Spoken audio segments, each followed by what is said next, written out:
nhớ rồng ít chỗ phòng gì nữa nó là nhau không xưa cú giặc hè trở về ít chỗ phòng gì cú tư chỉ dành gầu thì tôi xin cú kia trở về ít chỗ phòng gì cháu nhé gầu dành đầu số tàu số gì về thì số gì thành số dạng á nó cú kia về một chiếc về về bao lại về bao trả lại thì một chiếc về chỉ tập bao về nhẹ nhẹ là về chỉ bao này về thọ về mũ xì mũ đào giò mũ tất trong đây thì còn chỉ mua piano guitar rồi cái có gì cái tại lúc ứng dụng nào mà có gì nữa lúc ứng dụng nó chỉ giờ lúc nó nè không có bèn nó nè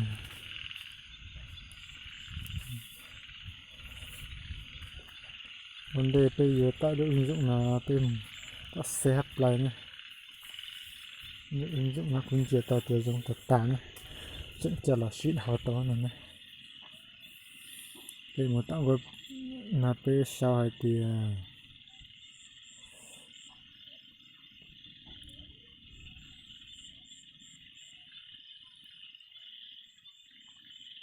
qua bên đó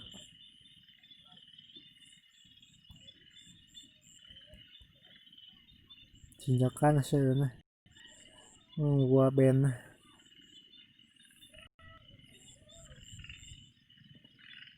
qua là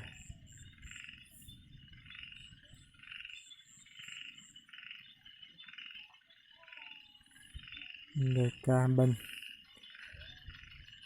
xuyên đến này cho mình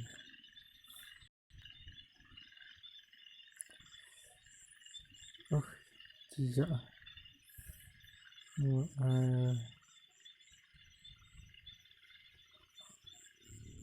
mà này tất kia này qua bên anh nhặt đi nhiều cắt này nhá ít tê rồi còn nó này cái tiến hành cái đạp thế này cái đàn này lúc nào một trống piano guitar nhạc điện tầm tròn này nó cô lý giải từ cái đàn tàu nữa cái đàn tàu chỉ xoay thôi một mỡ này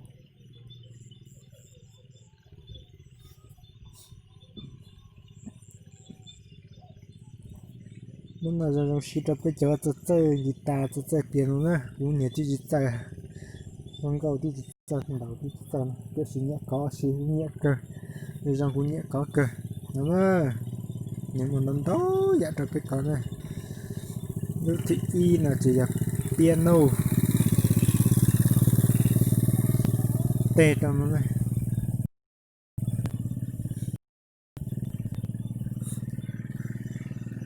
piano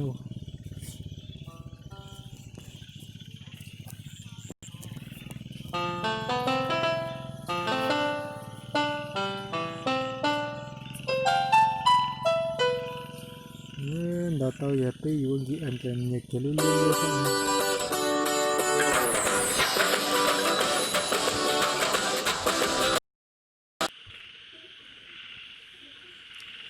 cầm rất trống luôn này rất trống nó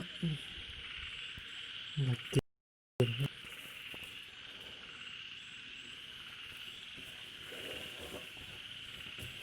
nó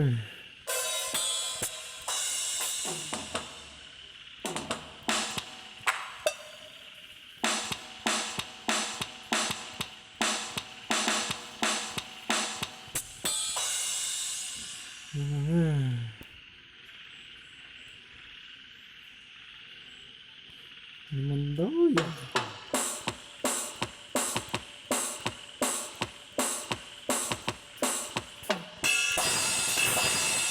nó mình đâu rất là cực cân này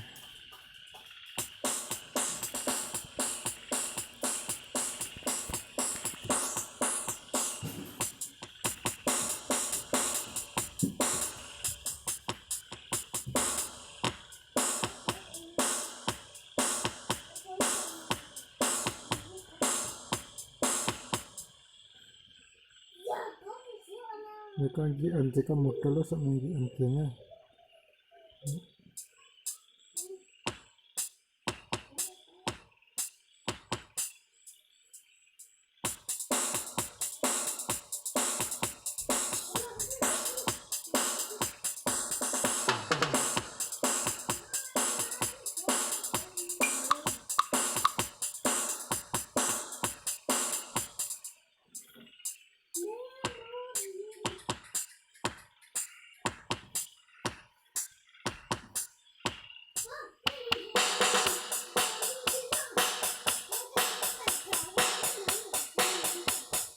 Được chắc chắn.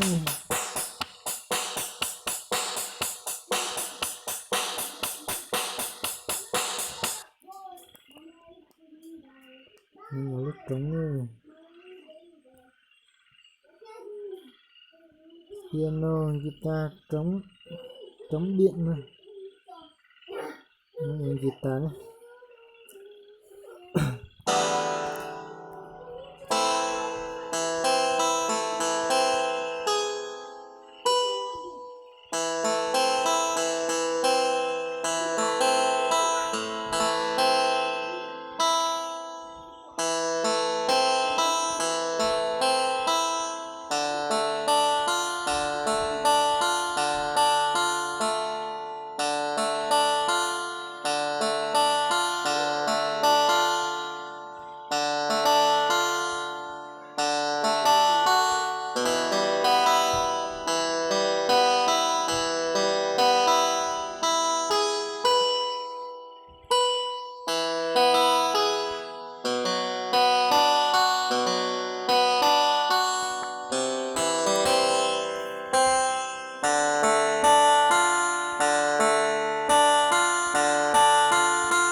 Đúng rồi.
Nó rất là đi mà phi. Dòng có cửa chứ. Nó là trống điện nữa, trống máy nữa. Ok.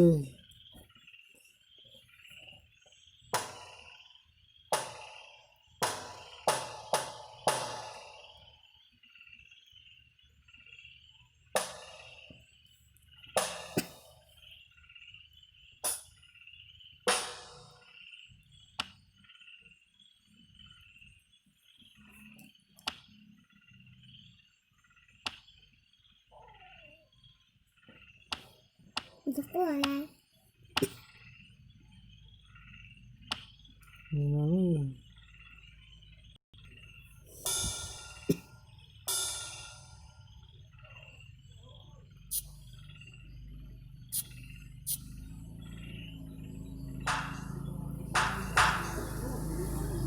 Cái điện tạt nó cái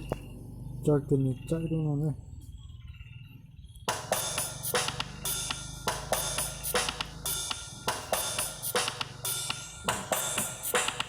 Cái phải lì cái một kiểu mà lì cho nó lên dĩ mà xem. Nó là cái trống máy đập tích nhìn này.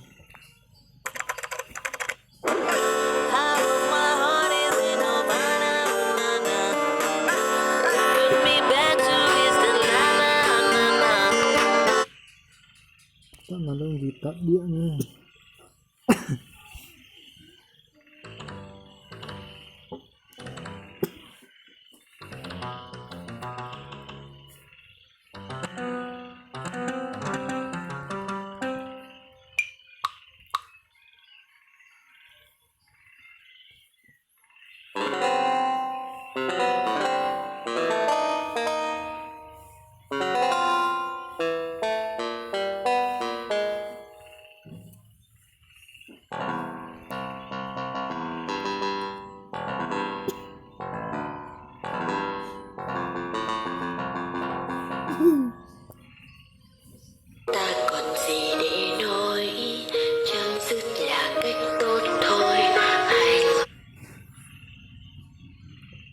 nó sọc gọi tao nó luôn là giờ tới mua nó giờ tới mua cái trang gạo tên đó tao xài kia nữa có ở tới trang gạo nữa rồi nó cái sẽ đền nó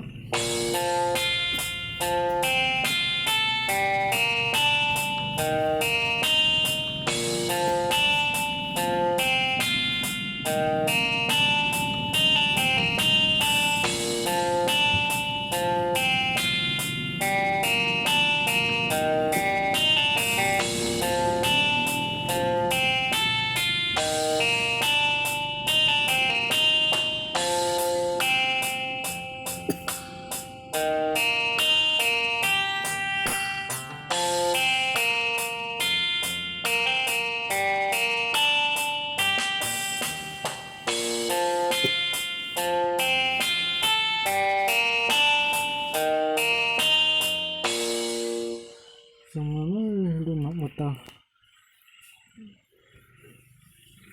hai cần rồi chứ còn cần nó tới chết từng là hơi ấm bên đời sợ là cơn gió ngang trời. nhớ lên từ tiết tay gạo chân đằng guitar tìm nó chơi dạ cái tại luôn là sĩ của tao tôi một đê và đi chiến gà cho tôi guitar tôi muốn là tôi tao có xí nó rằng nó suy nghĩ đối lý do nó cho không nó giờ tiền nó nhẹ thì nó bắt sang cái nó đăng ký cái lại tao của nó có cũng mua rồi lý ra vì để tao nên nó có cái giờ để cho tao sai suy cho cá ít được hết tụi nó có sẽ để ship bao nữa nó rằng sẽ để xin chỉ đối lý do